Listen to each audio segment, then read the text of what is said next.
नमस्कार दोस्तों, मेरा नाम है ईना और मैं हूं आपकी पर्सनालिटी डॉक्टर। आज जो हम बात करने वाले हैं ओला हायरिंग का पार्ट 2 मैं आपके लिए लेकर आई हूं, जहां पर मैं ऑलरेडी बात कर चुकी हूं कि टेक्निकल रोल्स में, एमएल रिलेटेड रोल्स में, एसडी के रोल्स में क्या क्या क्वेश्चंस पूछे जाते हैं। अब जो हम इसके बारे में बात करने वाले हैं, इसके थोड़ा और बियॉन्ड चलते हैं कि भाई कैसे इन क्वेश्चंस को आंसर करो। ये भी मैंने अपने पहले पार्ट में बताया, तो मेक श्योर आप पहले पार्ट को भी अच्छे से देखें, क्योंकि मैंने उसमें ये भी बताया कि आपकी सैलरी कितने से कितने एलपीए में होनी चाहिए। साथ ही साथ मैंने ये भी आपको बताया है कि कहाँ कहाँ आप इसके लिए नौकरी ढूंढ सकते हैं। सो विदाउट वेस्टिंग टाइम अब हम बात करते हैं थोड़ा सा प्रैक्टिकल क्वेश्चंस के बारे में कि भाई कैसे क्वेश्चंस आते हैं आपके लिए। तो अब जो हम बात करेंगे that will be mostly on your ops के स्क्रीनिंग रिलेटेड क्वेश्चंस और असेसमेंट कैसे कैसे आते हैं। तो सबसे पहले phone screening on situational judgement हो गया एंड मैट्रिक्स ओरिएंटेशन हो गया। केस स्टडी हो गया, तो केस स्टडी में अपन रोल प्ले के बारे में बात करेंगे। फॉर सिटी ऊप्स और फ्लीटिंग स्किल्स के बारे में यहाँ पे आपसे क्वेश्चन आ सकता है। उसके बाद ऑन ग्राउंडिंग असेसमेंट और stimulation for riders and field roles. Interview का जो फोकस है that is basically on the KPI. So on time rate क्या है, फुलफिलमेंट टाइम क्या है, यूटिलाइजेशन क्या है, कॉस्ट पर ट्रिप क्या है, ये सारी चीजें जो है आपको एज एन ऊप्स रिप्रेजेंटेटिव, या अगर आप ऊप्स टेक्निकल एज सब्जेक्ट अपना लैंग्वेज चूज करते हैं तो आपसे इस तरीके के क्वेश्चन जरूर पूछे जाएंगे। Next is specific operational like question. ये बेसिकली थोड़े से टैक्टिकल होते हैं। How do you really answer them? Number one is city on time. Percentage dropped from 88% to 70% overnight. What data you pull and what will be your first reactions? तो आप इसमें कैसे जो है इस डेटा को सही करेंगे, डिस्काउंट्स प्रोवाइड करेंगे, कूपन्स प्रोवाइड करेंगे, how will you change something in the ad, more spending on the advertisement, how will you convince people, what will you do? तो यहाँ पर बेसिकली ऑपरेशन का काम आ जाएगा। Next is how would you reduce the idle time of the riders by 15% without increasing the cancellation? तो आपको ये बताना है। Next is design a 30-day plan to scale 5,000 trips in a new city. अब आपको 30 डे का plan बताना है कि आप 5,000 कैसे डेली ट्रिप्स जो है लेकर आएंगे इन अ कम्प्लीटली न्यू सिटी। उसके बाद जाता है ऊप्स क्विक फ्रेमवर्क जो है क्या है, दैट इज TIER, टीयर। तो आप इसको कैसे आंसर करेंगे? सबसे पहले आप ट्रेज के बारे में बता दें, उसके बाद इन्वेस्टिगेशन के बारे में बता दें, इसका एग्जीक्यूशन कैसे होगा वो बताएंगे, और उसके बाद इसका रिव्यू बताएंगे। उसके बाद जाता है आपका स्ट्रैटेजिक एंड फ्लीट क्वेश्चंस। इनका साथ ही साथ ना स्क्रीनशॉट लेते जाना, so that you have the real value of the questions. और इसके अलावा भी कोई भी क्वेश्चन आता है जिसको आप नहीं आंसर कर पा रहे हो, do write me here in the comment box and I will try my best to answer those questions to you as well. Next is purpose of KPI and dashboard for fleet utilization across 10 hubs. उसके बाद design and incentive mechanism to improve peak hour. उसके बाद availability with cost controlling. Next is आपको बताना है कि आपका case क्या हो सकता है, multiple hubs reporting surge, how to reassign the fleet and communicate to stakeholders. उसके बाद प्रायोरिटाइजेशन अपन को कैसे, अब यार ये क्वेश्चंस मैं आपको दे रही हूँ और साथ ही साथ मैं आपको ये भी बता रही हूँ उन क्वेश्चंस को आंसर कैसे करना है।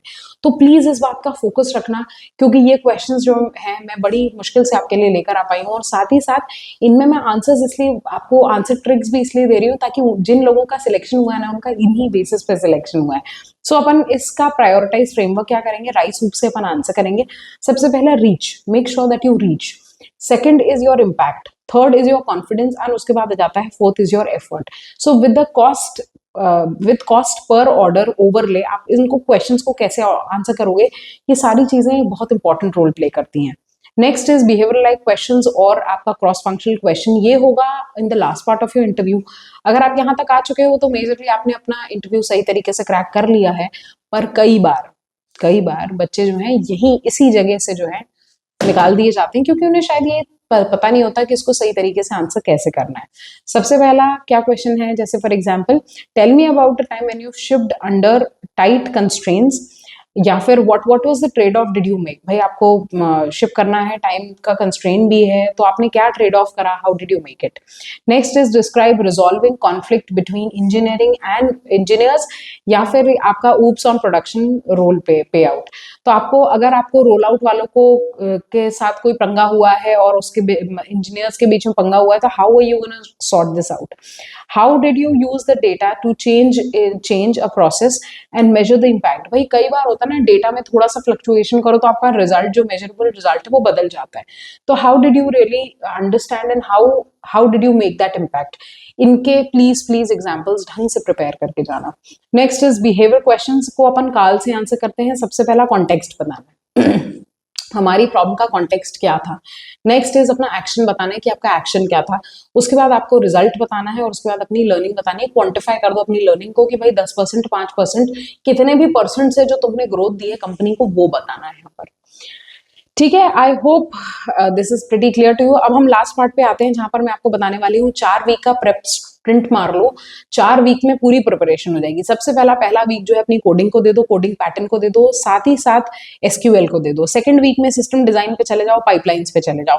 थर्ड वीक में यही चीज ऊप्स के केस स्टडीज पे देख लो, केस ड्रिल्स पे देख लो, साथ ही साथ इसके मैट्रिक्स पे देख लो। फोर्थ वीक में अपने मॉक इंटरव्यूज को ढंग से प्रिपेयर करो। जितना भी बचा हुआ काम है वो अपने फोर्थ पार्ट में करो, फोर्थ वीक में करो। साथ साथ अपने बिहेवियरल क्वेश्चंस को और अच्छे से पॉलिश कर लो। सो आपके मॉक टास्क जो है वो 3 टाइम्ड कोडिंग प्रॉब्लम सॉल्व होनी चाहिए। टाइमली इसको आपको सॉल्व करना आना चाहिए। सेकंड इज सिस्टम डिजाइन, आपके पास एक सिस्टम डिजाइन व्हाइट बोर्ड पे होना चाहिए। First oops 30 day city plan आपका तैयार होना चाहिए। Third is SQL queries on sample schemes जो है आपके पास होनी ही चाहिए। इंटरव्यू डे की चेकलिस्ट भी सुन लो। इससे ज्यादा और क्या देकर जाऊंगी भाई मैं तुमको, तो इंटरव्यू डे की तुम्हारी चेकलिस्ट क्या होनी चाहिए? सबसे पहला आस्किंग 2 क्लैरिफाइंग क्वेश्चंस, आपका स्टेट अजम्पशन है या मेट्रिक गोल है, सबसे रिलेटेड। क्वांटिफाई इम्पैक्ट करना एंड ट्रेड ऑफ करना अपनी बात को, क्या ट्रेड ऑफ करते हो ढंग से बताना उसको, और अपने इम्पैक्ट्स को जहां जहां आंसर करो उसको क्वांटिफाई करके बताना। समराइज करना अपने टेकअवेज को और अपने नेक्स्ट स्टेप को अच्छे से बताना, सही से एक्सप्लेन करना, ताकि तुम्हारा जो है इंटरव्यू में सिलेक्शन पक्का हो जाए और मेरे लिए एक मिठाई का डब्बा आ जाए। Thank you so much guys, signing off for now, your own personality doctor. I hope you enjoy these interviews. हम बहुत सारे ऑलमोस्ट हम 50+ कंपनीज को यहाँ पर कवर कर चुके हैं और कंपनीज को कवर करेंगे सिर्फ आपके लिए। So make sure that you subscribe your channel, your own woman called personality doctor.